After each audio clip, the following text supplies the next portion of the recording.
I thought a love potion would make my boss fall for me, but instead, it uncovered a secret I never expected. It started as a harmless crush, just a silly little fantasy to make my days brighter. But one decision turned my world upside down. What happened next was something I could have never prepared for. What started as a simple plan turned into the most unexpected twist of my life. Hi, my name is Clara, and I'd been hopelessly in love with my boss, Mr. Dalton, for months. Every day, I'd find myself watching him from across the office, wondering if he'd ever notice me the way I noticed him.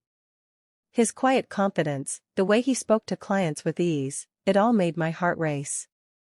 But no matter how hard I tried, he seemed completely oblivious to me. I couldn't take it anymore. I was tired of just being the invisible girl at work, so I decided to do something drastic. Desperate to make him see me, I tried something I never thought I'd do, a love potion. I had heard about it from a friend, a little vial of magic that could make anyone fall in love with you. It sounded ridiculous, I know. But in that moment, I didn't care. I needed him to notice me, to feel something for me, and I was willing to take any chance. But what I didn't realize was that magic has a way of revealing truths you're not ready for. And this potion, it was about to change everything. For weeks, I watched Mr. Dalton, trying to figure out the perfect moment to slip the potion into his coffee. I knew his routine by heart. He liked his coffee strong, black, and with just a hint of bitterness, no sugar. I made sure to get everything right. I even bought a new dress, something simple but flattering, just in case he noticed me when I handed him the cup. Maybe, I thought, if I looked more confident, if I looked like I belonged in his world, he'd finally see me as more than just the office assistant. I spent hours planning every detail. I had the potion hidden in my desk drawer, waiting for the right moment. The plan was simple. I'd offer him coffee, slip the potion in, and then wait for the magic to happen. He'd drink it, and then, well, he'd fall in love with me, right? It seemed foolproof. But of course, nothing ever goes as planned. The day came, and I was a nervous wreck. My hands were shaking as I prepared the coffee. I could barely keep my mind focused on the task, my thoughts racing with excitement and fear. I poured the potion into his cup, watching the liquid swirl inside, a faint shimmer in the light. I held my breath, praying it would work. Just as I was about to bring the cup to Mr. Dalton's office, I felt a tap on my shoulder. I turned around to see Ethan, my overly enthusiastic coworker, standing there with his usual grin plastered across his face. Ethan was nice enough, but he never knew when to take a hint. He'd been asking me all week about the report I was working on, and now he had cornered me in the hallway. He was talking a mile a minute, and I couldn't focus on anything but the cup in my hand. "Hey, Clara, got a minute?" Ethan said, his voice loud and a little too chipper. "I just wanted to ask you about..." Before I could even respond, he reached out and grabbed the cup from my hand, thinking it was his. My heart dropped into my stomach. "Thanks," he said, smiling as he took a long sip, completely oblivious to what was happening. I froze, watching in horror as he drank the potion, the one thing I had planned so carefully. My hands trembled, and I could feel my pulse racing. Instead of Mr. Dalton drinking the potion, my coworker Ethan had taken it. And that's when everything started to change. As the minutes passed, I couldn't shake the feeling that something was off. Ethan was acting strange. At first, I thought maybe it was just me, my nerves getting the best of me. But no, something was definitely different. He kept looking at me with this intense, almost admiring gaze. I could feel his eyes on me even when I wasn't looking. At first, I thought maybe he was just being his usual awkward self, but it was more than that. He was smiling more, leaning a little too close when he spoke, and there was this softness in his voice that made me uncomfortable. "Clara, you look really nice today," he said, his eyes lingering a little too long. "I mean, you always look great, but today, there's something different about you." I blinked, unsure how to respond. Ethan complimenting me? This wasn't the same guy I'd worked with for months. And then it hit me, the potion. He had drunk it, not Mr. Dalton. I wanted to scream. This was not how it was supposed to go. I had planned the perfect evening for my boss, dinner at that little Italian restaurant he liked, followed by a walk in the park, just the two of us. But now, it felt like the universe was laughing at me. Ethan, of all people, was the one under the potion's influence, not Mr. Dalton. I tried to shake it off, telling myself that I could still make it work. But when I saw Mr. Dalton across the room, still completely oblivious to my existence, my frustration hit a boiling point. He was talking to one of the clients, laughing, and completely ignoring me.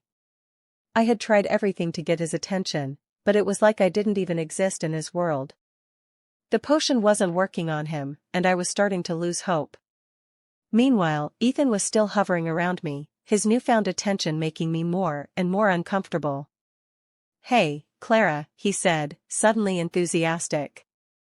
"I know you've got a big date coming up with Mr. Dalton, right? Maybe I could help you practice. You know, just to make sure you don't mess it up or anything." I stared at him, my mind racing. Was he serious? Was he actually offering to help me practice for a date with another man? I couldn't believe it. Ethan, the guy who never seemed to notice me before, was now practically offering to be my date coach. The irony was too much. Sure," I said, trying to hide my frustration. "Why not?" To my surprise, as we practiced, I found myself laughing more than I had in days.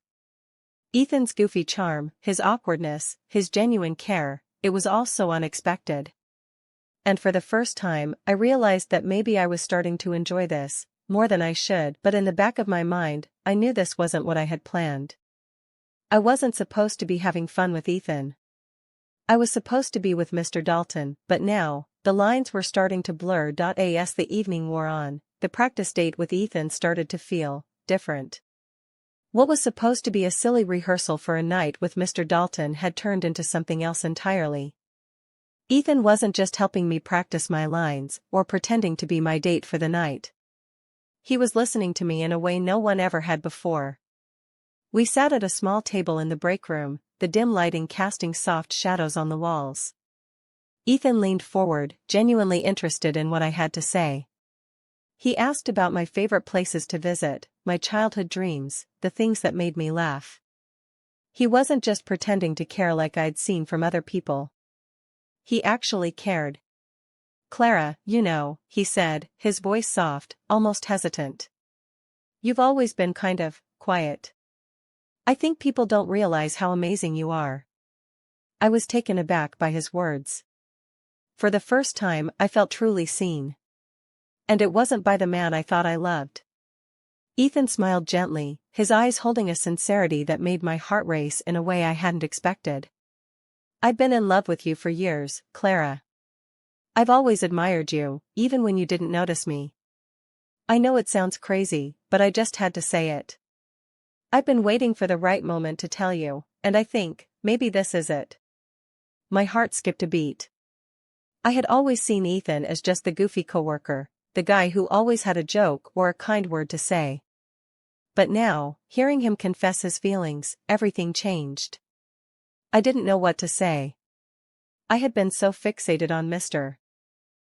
Dalton for so long, imagining a life with him, planning a future that didn't exist. But now, Ethan was here, telling me he loved me. The same Ethan who had always been there for me, who knew me better than anyone else, but the pull I felt for Mr. Dalton was still there, strong and unyielding. He was the one I thought I was meant to be with, the one I had imagined my life with. How could I possibly feel anything for Ethan when my heart was still tied to someone else? I don't know what to say," I stammered, my emotions in turmoil. "I never thought about you that way, Ethan. I've always been so focused on Mr. Dalton. I thought he was the one."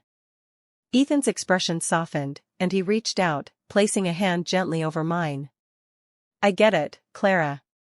I do. But I just want you to know that I'm here for you, no matter what. You don't have to choose right now. Just know that I've always cared about you."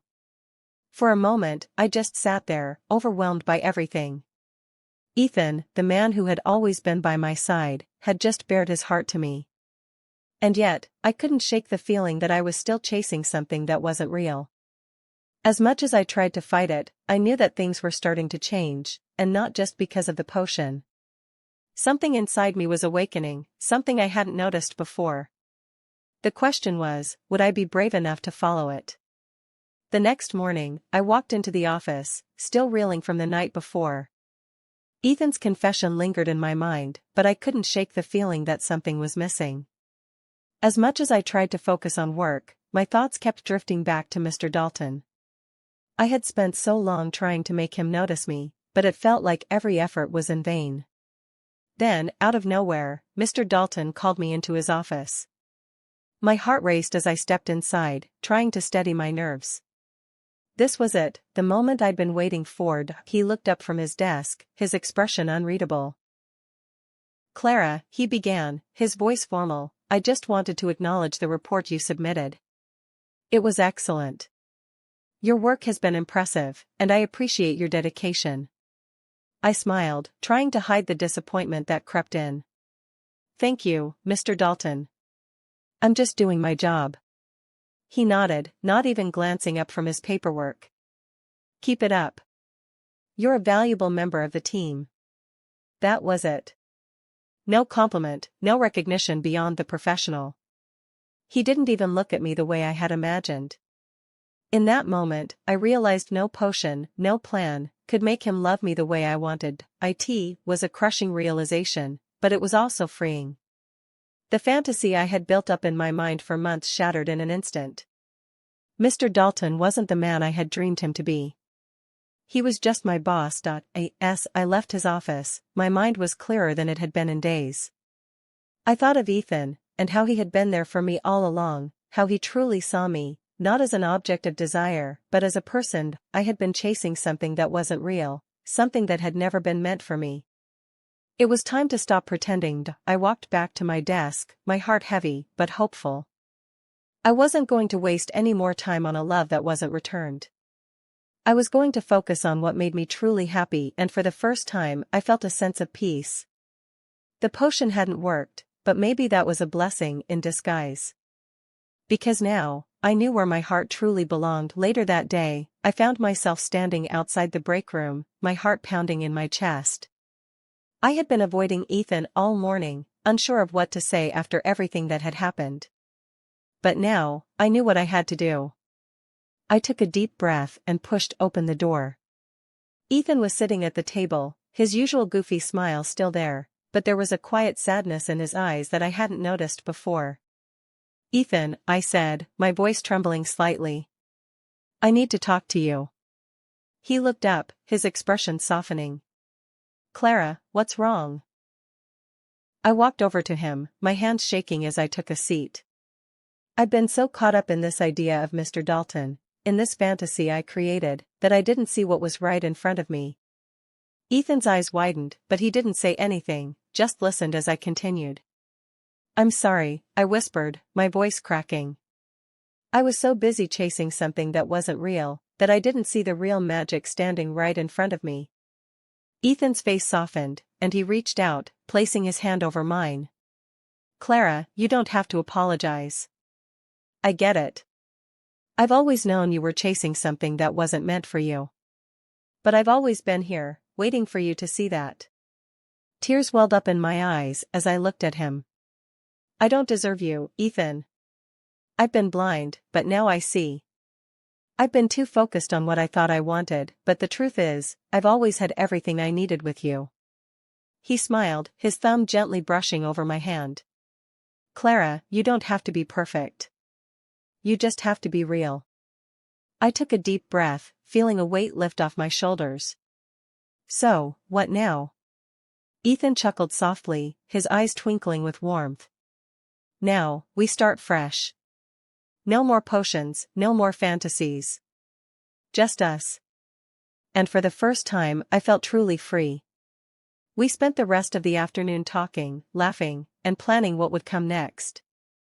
There was no magic needed, no potion to make things work. It was just two people, finally seeing each other for who they truly were. Love doesn't need a potion, it just needs the right person. And in that moment, I knew I had found mine. Thanks for watching my story. Have you ever been so focused on someone that you missed what was right in front of you? I'd love to hear your thoughts. Share your experiences in the comments below. And if you enjoyed this video, don't forget to like, subscribe, and share it with your friends. Stay tuned for more dramatic love stories and unexpected twists, because you never know what might happen next.